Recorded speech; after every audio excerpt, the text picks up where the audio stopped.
Authentic Goan होममेडाचेर आज हांव तुमकां मस्काची भाजी करपाक दाखयतलें। ती कशी करपाची तें पळोवन घेवया। भाजी करपाक सगळ्यान पयलीं हांव तुमकां ही पानां कशी तोडपाची तें दाखयता। हे धाकलेत आनी हेची कशी अशी सारकी अशी काडून घेवपाची। ह्यो पळयात, ही अश्यो बोडयो आसता पळय, ह्यो धाकटुल्यो बोडयो, त्यो मात घालपाच्यो ना। सारकी अशी पानां काडून घेवपाची आनी मागीर ही भाजी बरी बारीक शिनपाची। ही भाजी जितली तन्नी आसता तितली रुचीक लागता।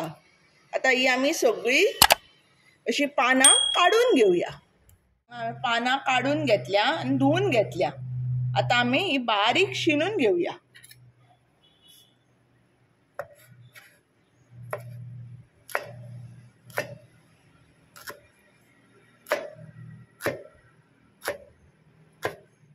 पळय हांवें हांगा भाजी शिनून घेतिल्ली आसा अशी बारीक। आतां हांवें हांगा पणसाची भिकणां अशी धाडावन फोडून घेतल्या आनी तूर दाळ जी हांवें हांगा धुवन फुगत घाल्ली ती आतां आमी शिटी लावया ताजी। तूर दाळ घालून घेवया।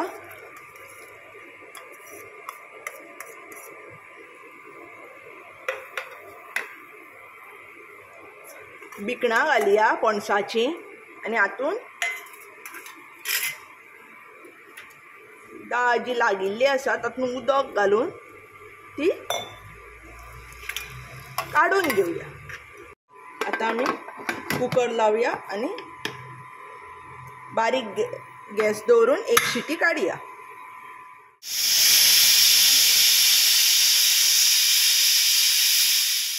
आनी दाळ शिजिल्ली आसा। आतां हांव हातून ही बारीक शिनिल्ली मस्काची भाजी घालून घेता।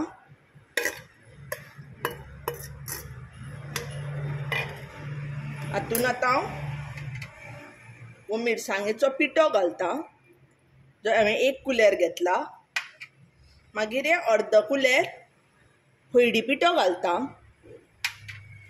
5वी मिरसांग घालता,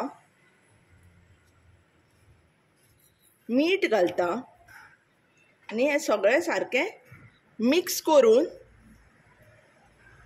इल्लेशें आनी उदक घालून एक 5 मिनटां शिजोवन घेता बारीक गॅसार। ही आमची आतां शिजत आयिल्ली आसा। हातून आमी आतां हे गोड घालून घेवया आनी ही जी सोय घेतिल्ली ती घालया आनी मिक्स करून आनी एक 2 मिनटां शिजोवया। आमची पळयात रुचीक मस्काची भाजी आतां तयार आसा।